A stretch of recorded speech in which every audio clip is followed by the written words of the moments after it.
বন্ধুরা, আমি নওমি জাহান বলছি। বন্ধুরা, আজকে তোমাদের আরও একটি মধু বের করা সেই গল্প বলবো। গল্পটি শেষ পর্যন্ত শুনলে তোমাদের ওটা আর স্থির থাকবে না, তাই পুরো ঘটনাটি শেষ পর্যন্ত শোনো। আমার নাম অপু, বয়স 23 বছর। লেখাপড়া প্রায় শেষের দিকে। আমাদের ছোট পরিবার, আমি, আমার বাবা আর মা। বাবা একটা বাইরে চাকরি করে, 20 দিনের ছুটিতে বছরে একবার বাড়িতে আসে।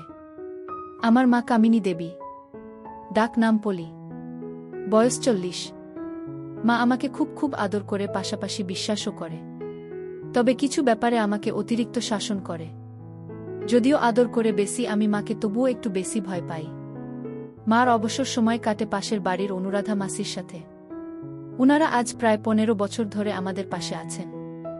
মাসির ব্যাপারে পরে বলছি, তার আগে বাড়িটার বর্ণনা দিই। আমাদের আর মাসির বাড়ি পাশাপাশি। বাইরে থেকে মনে হয় এক পাঁচিলের ভেতর দুটো বাড়ি। আমাদের বাড়ির দক্ষিণে একটা পাঁচিল, তার ওপারে মাসিদের বাড়ি। আমার ঘর একেবারে উত্তরে। আমার আর মার ঘরের মাঝে একটা ছোট ঘর, যদিও আমাদের বাইরে একটা কোলতলা আছে। রান্নাঘরও বাইরে। দুটো ঘরের 3 পাশে পাঁচিল আর মাঝে 4 এর একটা গলি, সামনে উঠোন। পাঁচিলগুলো মাটি থেকে 9 ফুট উঁচু। মাসিদের বাড়িটাও একই ধাঁচের। দু বাড়ির মধ্যবর্তী দেয়ালে একটা গেট আছে, যেটা দিয়ে আমরা একে অপরের বাড়িতে যাই। এবার মাসির কথায় আসি। আগেই বলেছি, উনার নাম অনুরাধা, মার সমবয়সী। উনার একটাই মেয়ে, যার বিয়ে হলো 1 বছর হলো, আর থাকে চেন্নাইতে স্বামীর সাথে। মেসো থাকে বাইরে। মাসি পুরো একা, সেজন্যই মার সাথে তার জমে ভালো। মাসি আমাকে মার মতো আদর করে, তবে আমি কখনই তাকে মা কিংবা মাসির চোখে দেখিনি। প্রথম যখন বইতে গল্প পড়েছিলাম, সেটি ছিল মাসিকে সেবা দেওয়ার গল্প, যে গল্পে মাসিটার বর্ণনার সাথে অনুরাধা মাসির বেশ মিল ছিল।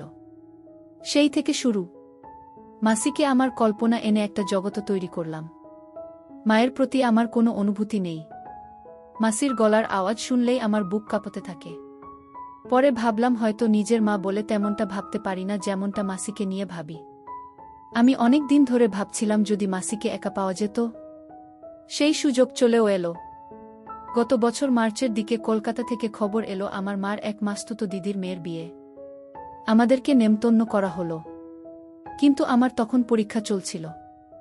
এখনো 2টো পরীক্ষা বাকি। তো ঠিক হলো, মা যাবে, আমি থাকব।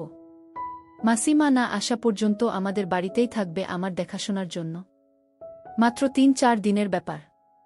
তো মা চলে গেল, আর আমিও তৈরি হতে লাগলাম আমার উকি মারার মিশন কমপ্লিট করার জন্য। আমি আমার ডিজিটাল ক্যামেরাটা রেডি রাখলাম। প্রথম 2 দিন পরীক্ষার জন্য এত ব্যস্ত ছিলাম যে কোনো কাজ করার সুযোগ ছিল না। পরের দিন দুপুরে আমি খেয়ে দিয়ে মাসিকে বাইরে যাবার নাম করে বেডুলাম। মাসি মার ঘরে। একটু পর আমি আলতো করে গেট খুলে ঢুকলাম। তারপর আমার ঘরের উত্তর পাশের গলি দিয়ে ঢুকে বাড়ির পেছন গলি হয়ে দক্ষিণে মার ঘরের কাছে গেলাম। মার ঘরে 2টো জানালা, একটা দক্ষিণে আরেকটা পশ্চিমে।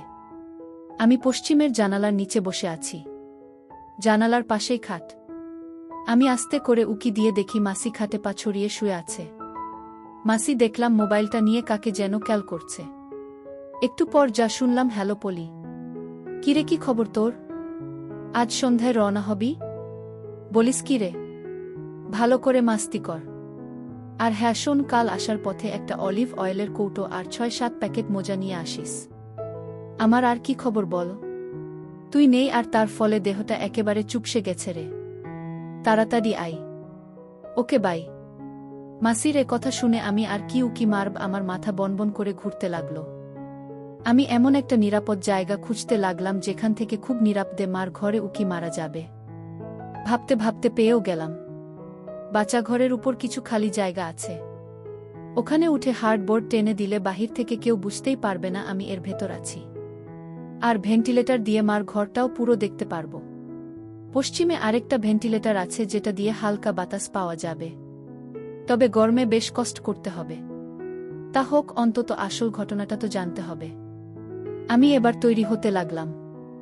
মা আসুক, তারপর দেখি কি করা যায়। আর যদি বেশি রিস্কি হয় ব্যাপারটা, তাহলে গলির ওখান দিয়ে জানালা উকি দিতে হবে। আমি প্রস্তুত। মা আগের দিন সন্ধ্যা রওনা দিলেও পৌঁছল আজ দুপুরে। বাড়িতে ঢুকে আমাকে দেখে একটা হাসি দিল, তবে সেই হাসি দেখেই বুঝতে পারলাম যে মা আমার অনেক ক্লান্ত। মা তার ঘরে ঢুকলো, আমিও পেছন পেছন গেলাম। মা হ্যান্ডব্যাগটা বিছানা রেখে চুলের বাঁধন ছাড়তে ছাড়তে আমার টুকটাক খবরাখবর নিল। তারপর আমাকে বলল যে একটু মাসির সাথে দেখা করবে। এই বলে মাসির বাড়ির দিকে চলে গেল। আমি দৌড়ে গিয়ে বারান্দার দরজাটা লাগিয়ে মার ঘরে এসে হ্যান্ডব্যাগটা খুললাম। দেখলাম একটা ক্রিম, 6 প্যাকেট মোজা আর মার দরকারি কিছু জিনিস। এবার পাশের চেইনটা খুলতে আমি অবাক হয়ে গেলাম। আমার মাকে আমি আজ পর্যন্ত কখনো এই কাপড় না পরা অবস্থায় দেখিনি। আর উনি কিনা কলকাতা থেকে এসেছেন এটা না পরে। আমার মাথায় আরেকটা প্রশ্ন জাগল, বাসে যেখানে 4 ঘন্টা লাগে সেখানে এত দেরি হলো কেন? আমি ঠিক করলাম কোনো প্রশ্নও নয়, শুধু আড়াল থেকে দেখে যাব। আমি মার ব্যাগটা আগের মতো রেখে চলে এলাম। দুপুরে খেয়ে দেয়ে মা ঘুম দিল। আমার মার ঘুম খুবই গভীর, তাই আমি এই ফাঁকে আমার কাজ এগিয়ে নিতে চাইলাম। বাবার একটা পুরানো লুঙ্গি নিলাম, ভিডিও রেকর্ডার এর ব্যাটারি চার্জ করলাম, আর একটা খালি বোতল জোগাড় করলাম। বিকেলে মা ঘুম থেকে উঠলে আমি মাকে বললাম যে আজ রাতে খেলা আছে, আমি আমার এক বন্ধুর বাড়িতে সবাই মিলে খেলা দেখব, তাই রাতে বাড়ি ফিরতে দেরি হবে। মা জিজ্ঞেস করল কত দেরি হবে, যেই আমি বললাম রাত 3টে।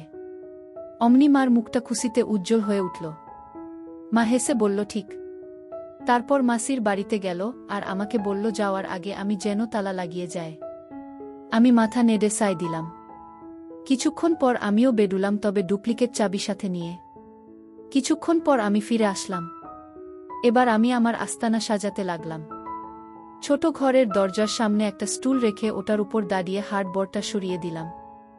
এরপর বাবার পুরানো লুঙ্গিটা, এক বোতল জল, একটা খালি বোতল মোতার জন্য উপরে তুলে নিলাম।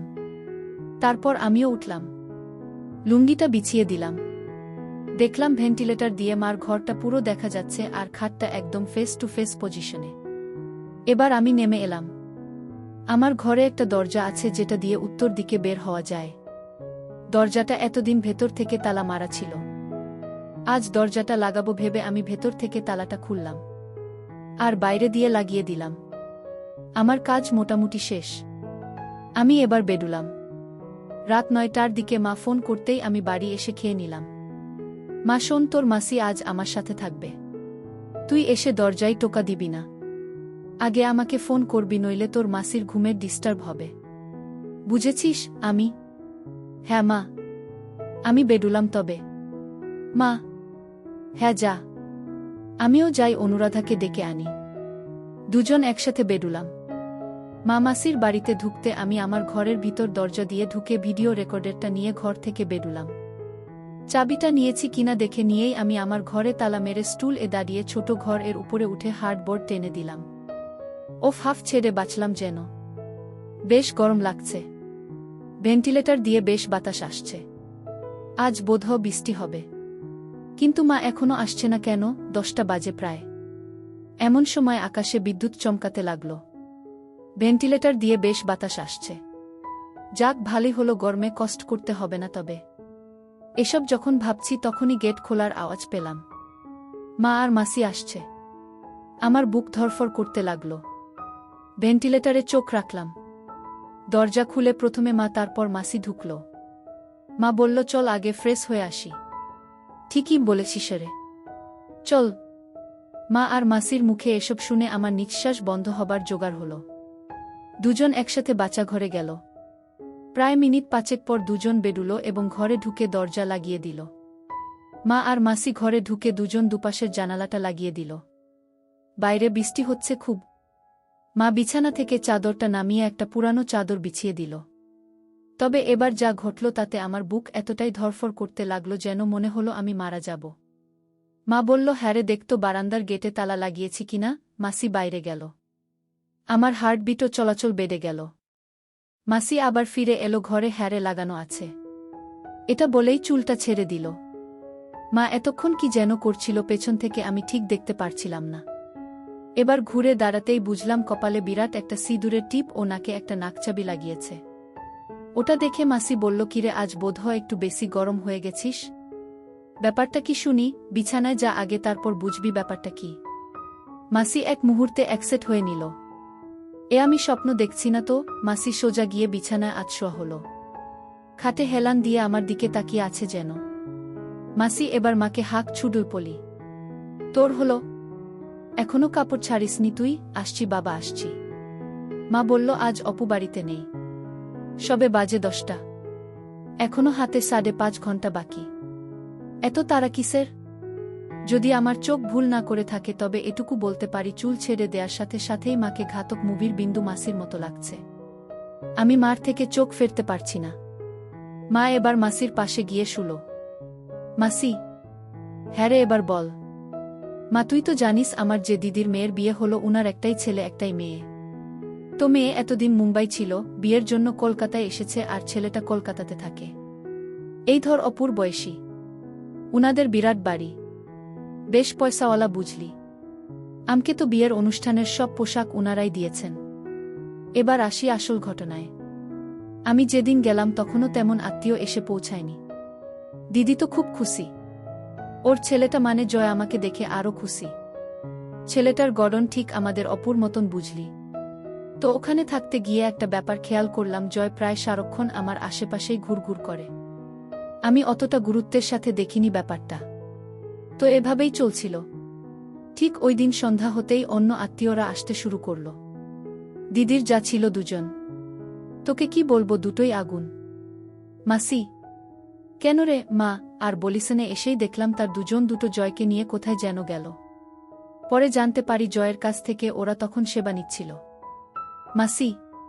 কি বলিস তুই? মা, তবে আর বলছি কি? ওটা পরে বলবো, এবার শোন ঘটনা। বিয়ের দিন দিদি আমাকে নিজে সাজিয়ে দেয়। অনেকেই আমার দিকে আজ চোখে দেখছিল, এমনকি মহিলারাও আমার দিকে তাকাচ্ছিল। তো একসময় আমি মানিয়ে নিলাম। হঠাৎ দিদি এসে বলল, পলি দেখতো জয় কোথায়? ওকে পেলে বলবি আমি ডাকছি। আমি জয়কে খুঁজতে লাগলাম সারা বাড়ি। কোথাও না পেয়ে গেলাম ছাদে। ওকে যেই ডাকবো তখনই খেয়াল করলাম ও ফোনে কার সাথে যেন কথা বলছে। আমি ভাবলাম কথা শেষ হলেই ডাক দেব, তাই দাঁড়িয়ে রইলাম। হঠাৎ শুনি ও বলছে, হ্যারে কঠিন জিনিস। মার কেমন এক বোন হয়। হ্যারে আজ 2 দিন ধরে তো তাকে ভেবেই পানি ফেলছি। দেখা যাক কি হয়। বাই। এটুকু শুনেই আমি বুঝে ফেললাম ও কার কথা বলছে। আমি এমন একটা ভাব করলাম যেন এইমাত্র এসেছি, জয় তোকে দিদি ডাকছে। জয় কিছু না বলে আমার দিকে একবার তাকিয়ে চলে গেল। আমি একলা ছাদে দাঁড়িয়ে ওর কথাগুলো ভাবতে লাগলাম। মাসি। কি? মা। বলছি তো দাদা একটু জল খেয়ে নিই। মা জল খেয়ে আবার বলতে শুরু করলো। আমি ভাবতে লাগলাম, তবে কি জয় আমাকে সেবা দিতে চায়? পাশাপাশি এও ভাবতে লাগলাম, স্বামী থাকে অনেক দূরে। বছরে কটা দিন আমার কপালে জোটে, তাও সেটা আমার জন্য যথেষ্ট নয়। অনেকেই তো অনেক কিছু করে বেড়ায়, কেউ জানে না বলে তারা সতী নারী হিসেবে পরিচিত হয়। তাহলে আমাকে যদি কেউ কাছে চায় তো আমি কেন সাড়া দেব না? আমারও তো একটা খিদে আছে। এটা চিন্তা করেই আমি সিদ্ধান্ত নিলাম যে জয়কে দিয়ে সেবা নিব, যেই ভাবা সেই কাজ। ততক্ষণে আমার ভেতর একটা খিদে জেগে উঠেছে। সেদিন পুরোটা সময় আমি জয়কে টিচ করেছি, ওর সামনে দুলিয়ে হেঁটেছি। আর পরের দিনগুলোতে তো বাগান দেখিয়ে দেখিয়ে ওর অবস্থা খারাপ করে দিয়েছি। তো পরদিন আমি বাড়ির উদ্দেশ্যে রওনা হব। দিদি কিছুতেই আমাকে একা ছাড়বে না, তাই বলল যে জয় আমার সাথে যাবে। তো এটা শুনে আমি একটু মজায় পেলাম। আমি বেশ ছেনালি একটা সাজ দিলাম। আমরা শেষ বিকেলে বের হলাম। বাস স্টপে গিয়ে জয় টিকিট নিল। পরে বাসে উঠে দেখি একদম পেছনের 2 জনের একটা সিট। আমি তো বুঝতে পেরেছি। আমি একটা ছেনাল হাসি দিয়ে বললাম, খুকিরে বেছে বেছে একেবারে পেছনের সিট নিলি যে? জয় বলল, পেছনে নাকি ঝামেলা কম। আমি একটা হাসি দিয়ে জানালার পাশে বসলাম। আমাদের সামনে এক জোড়া বুড়ো মহিলা আর বামে তাদের সাথে বুড়ো লোকটা ছিল। তো বাস ছেড়ে দেওয়ার কিছুক্ষণ পর এ পাশের বুড়টা ঘুমিয়ে পড়ল। আমি জানালা দিয়ে বাইরে দেখছিলাম, কিন্তু আজ চোখে দেখি চোখ দিয়ে গিলছে। ওর একটা হাত থাইয়ের কাছে। আমি একটু নড়াচড়ার ভান করে শাড়িটা একটু টেনে নিলাম। এখন বাঁ দিকেরটা পুরোটাই দেখা যাচ্ছে। আর চোখে তাকিয়ে দেখি জয়ের ফুলে ফুলে উঠছে। হঠাৎ গাড়িটার গতি কমে আসলো একটা পেট্রোল পাম্পে ধুকল তেল নেয়ার জন্য। আমি বাস থেকে নামলাম বাচ্চা ঘরে যাব বলে। তখন সন্ধে প্রায়। মা বলতে লাগলো বাসটা পাম্পে থামতেই আমি বাস থেকে নেমে পাম্পের বাচ্চা ঘরে গেলাম। ফ্রেশ হওয়ার পর যেই বেরুবো তখনই আমার মাঝে ছেনালি কাজ করল। উচটা খুললাম, তারপর সেটা হ্যান্ড ব্যাগে রেখে দিলাম। মাসি। কিন্তু কেন? মা। আরে দেখানোর জন্য। এরপর আমি আবার ফিরে এলাম বাসে। সিট এ বসার আগে শাড়িটা এমনভাবে গোছালাম যাতে দেখা যায় আমি বসতেই দেখি দুচোখে গিলছে। আমি না দেখার ভান করে বসে রইলাম। বাসটা ছাড়তে থাই এ একটা হাত তুলে দিল। আমি ওর দিকে তাকিয়ে একটু হাসতেই ও আরও উৎসাহিত হল। এভাবে প্রায় ৩০ মিনিট সেবা নিলাম। আকসে কি টেপন। আমি তো প্রায় পাগল হয়ে যাচ্ছিলাম। হঠাৎ সে বলল, মাসি তৈরি হও, আমরা নামব। নামব মানে? মাসি কথা বলো না তো, যা বলছি করো। আমাকেও যেন কি পেয়ে বসেছিল। আমি নিজেকে গুছিয়ে নামার প্রস্তুতি নিলাম। কোথায় নামছি, কেন নামছি কিচ্ছু জানি না। বাসটা একটা ছোট টাউন এসে থামল। আমরা নেমে পড়লাম। আমি ওকে জিজ্ঞেস করলাম আমরা কোথায় যাব আর বাস থেকে নামলামই বা কেন। ও বলে কিনা আমরা বাস এর ভেতর যে টেস্ট ম্যাচ শুরু করেছিলাম সেটার তো দ্বিতীয় ফরম্যাট খেলতে নেমেছি। আমি অন্যদিকে মুখ ফিরিয়ে হেসে দিলাম। এবার আমরা বড় রাস্তা পার হয়ে একটা ছোট রাস্তা ধরে এগোতে থাকলাম। কিছুক্ষণ হাঁটার পরে একটা রেল স্টেশন দেখতে পেলাম। স্টেশনটার উল্টো দিকে একটা পাঁচিলে ঘেরা বাড়ি। জয় একটু দূরে গিয়ে কাকে যেন ফোন করল, আর কিছুক্ষণের ভেতর একজন ৪৪ বছর বয়সের মহিলা দরজা খুলে আমাদের ভেতরে নিয়ে গেল। বাড়িটিতে আমরা ছাড়া আর কেউ নেই। আমি জয়কে বাড়িটা কার জিজ্ঞেস করতেই ও শুধু বলল অত জেনে লাভ নেই। আমরা বিরাট একটা ঘরে ঢুকলাম, যার সাথে এটা ছোট ঘরও আছে। ঘরে ঢুকে দরজা লাগিয়ে দিল, তার আগে ওই মহিলাটিকে কি যেন বলল। এরপর ও ছোট ঘরে গিয়ে ফ্রেশ হয়ে এলো। আমিও ফ্রেশ হয়ে বেরিয়ে এলাম। ও আমাকে রেখে কিছুক্ষণের জন্য বাইরে গেল, আর আমিও এই সময়টা কাজে লাগলাম। মাসি কিভাবে বলো না রে? মা বলছি বাবা। আমি হ্যান্ডব্যাগ থেকে লিপস্টিক বের করে গাঢ় করে লাল লিপস্টিক আর চোখে একটু কাজল দিয়ে নিলাম। ঘরে একটা আয়না ছিল, ওটাতে দেখে নিজেকে বেশ সুন্দরী মনে হলো। তাও ভাবলাম কিছু একটা বাদ পড়েছে। আমি তখন আমার বাগ খুলে একটা নাকচাবি বের করলাম। এই যে দেখছিস নাকচাবিটা, এটাই। ওটা নাকে দিয়ে আবার আয়নায় দাঁড়াতেই নিজেকে আরও মায়াবী মনে হলো। ঘড়িতে তখন রাত ৯টা। একটু পরেই দরজায় টোকা পড়ল। আমি দরজা খুলতে ও আমার দিকে হা করে তাকিয়ে রইল। আমি কোমরে ২ হাত রেখে একটু বেঁকিয়ে দাঁড়ালাম আর ওকে বললাম, কিরে ভেতরে আসবি না? ও কোনোমতে ঘরে ঢুকল। আমি দরজাটা লাগিয়ে ওর দিকে ঘুরতেই দেখি ও আমার দিকেই তাকিয়ে আছে। আমি খুব অবাক হচ্ছিলাম যে ছেলে বাসে এতক্ষণ ধরে আমাকে সেবা দিল, অথচ সেই এখন ভেবদা মেরে দাঁড়িয়ে আছে। আমি ওকে বিছানায় ধাক্কা দিয়ে বিছানায় ফেলে দিই। আমার দিকে এক দৃষ্টিতে চেয়ে রইল। আমি ওকে জিজ্ঞেস করলাম, কিরে অমন করে কি দেখছিস? মাসি তুমি না অনেক অনেক সুন্দরী, তাই না? কি তা কবে থেকে? তুমি যেদিন আমাদের বাড়িতে এলে সেদিন থেকেই তুমি আমার রানী হয়ে গেছ। তাছাড়া কি? তাছাড়া আজ তুমি যে সাজ দিয়েছ তাতে তোমাকে সুপার ডুপার লাগছে। তাই বুঝি? হ্যাঁ গো তাই। হারে এটা কার বাড়ি রে? এ বাড়ি থেকে বের করে দেবে না তো? একদম না। কি যে বলো না। বের করবে কেন? না মানে অচেনা বাড়ি। এই মহিলাটাই বা কে? এটি ওই মহিলারই বাড়ি। উনি আমার ছোট কাকিমার মাস্তুতো দিদি। আসলে এটা একটা সেবালয়। কি? হ্যাঁ গো হ্যাঁ, উনি এখানে দালালি করেন। এই ঘরটা হচ্ছে এ বাড়ির সবচেয়ে এক্সক্লুসিভ। শেষ পর্যন্ত তুই আমাকে সেবালয় নিয়ে এলি, তা তুমি এই আস্তানাটা চিনলে কি করে? বারে ছোট কাকিমাকে নিয়ে এখানে কত এসেছি। মানে আর কি? কাকিমাকে এখানে এনে সেবা দিয়েছি। তুই তোর কাকিমাকেও? হ্যাঁ, শুধু ছোট কাকিমাকেই নয়, মেজ কাকিমাকেও।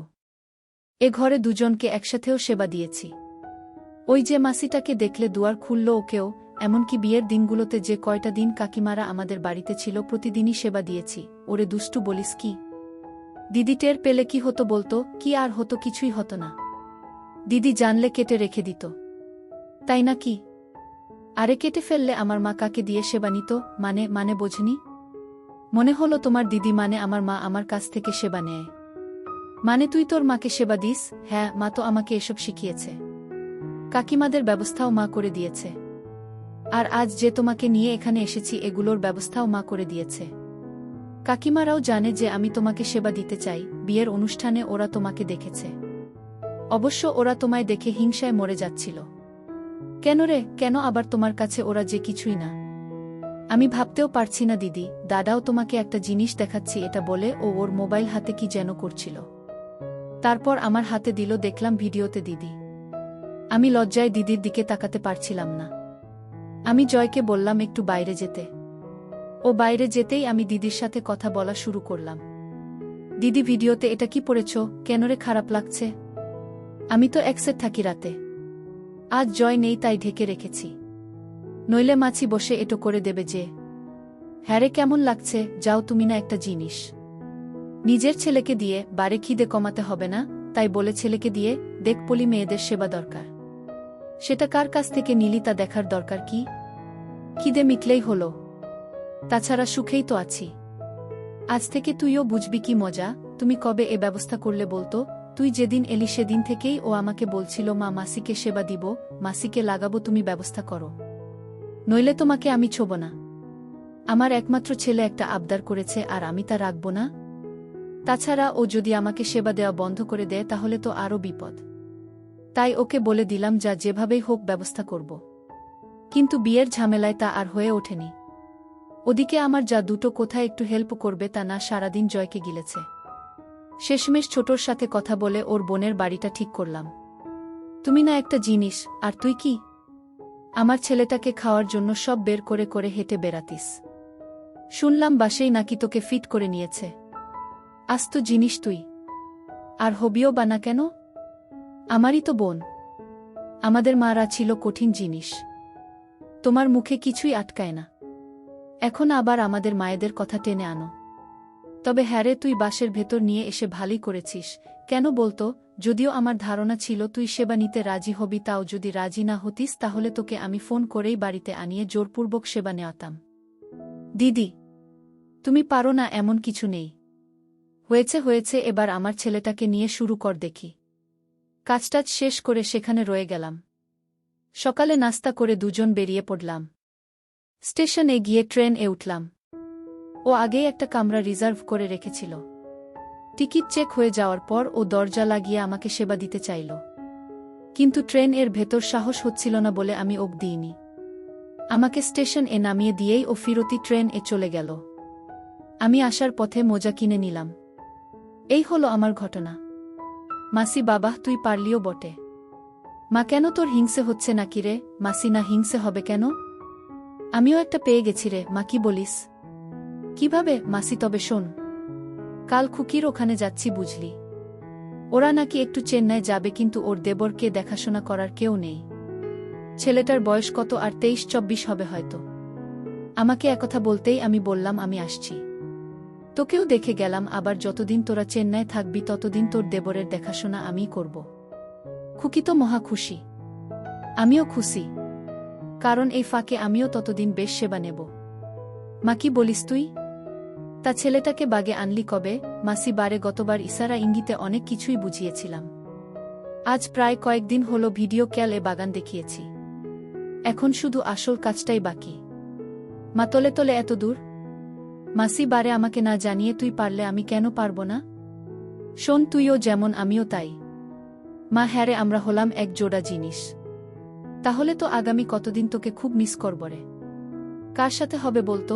মাসি, কেন রে, তোর স্বামীকে বলো না। মা, আমার কি আর সেই কপাল আছে? এত দূরে থাকে, আমার যে মাসে একবার সেবা নেওয়া সম্ভব না। মাসি, কোনো চিন্তা করিস নে, অল্প কটা দিনই তো, তারপর তো আমি ফিরে আসবেই। ততদিন না হয় নিজেকে ধরে রাখ। মা, তা না হয় রাখলাম, তা আজ কি করব বলতো? মাসি, আজ একটু নতুন উপায়ে হবে। আমি একটা নতুন জিনিস পেয়েছি রে। মা, কি জিনিস? মাসি একটা কৃত্রিম মেশিন বের করল। মা, এটা কিভাবে ব্যবহার করে? কোথায় পেলি? মাসি, এটা আমাকে খুকির দেবর পাঠিয়েছে। আর এটা ব্যবহার করা একদম সোজা। মা, বেশ ভালোই হবে রে। নিজেরাই নিজেদের সেবা দিব। কি বলিস? মাসি, তা তো বটেই। তবে তাই বলে বসে থাকলে চলবে না, কিন্তু সেবা নেওয়ার সুযোগ তৈরি করতে হবে। এখন চল আমরা একটু মজা করি। অনেক মজা হয়েছে, চল ফ্রেশ হই। মা, হ্যাঁ চল। মাসি, খোকা, মা ভোর রাতে ফিরবে। একসাথে বাচ্চা ঘরে অর্থাৎ নিচে গেল। দুজনেই ফ্রেশ হয়ে নিল। মা বাতি নিভিয়ে দিল। প্রায় 30 মিনিট পর আমি নেমে আমার ঘর দিয়ে বেরিয়ে মাকে ফোন করলাম যে আমি আসছি গেট খুলতে। আমি এমন একটা ভাব করলাম যেন ঘুমে কাতর। মা গেট খুলে দিতেই আমি সোজা আমার ঘরে গিয়ে শুয়ে পড়লাম। পরদিন আমি একটু দেরি করেই ঘুম থেকে উঠলাম। উঠে ফ্রেশ হয়ে রান্না ঘরে গেলাম, দেখি মা রান্না করছে। মা আমাকে দেখে একটা হাসি দিয়ে জিজ্ঞেস করল কি খাবো। আমার কেন জানি কিছু খেতে ইচ্ছে করছিল না, ভাবলাম একেবারে দুপুরে খেয়ে নেব। মাকে বলতে মাও কিছু বলল না। মাসির কথা জিজ্ঞেস করতেই মা বলল মাসি তার মেয়ের কাছে যাওয়ার জন্য সকালে বেরিয়ে গেছে।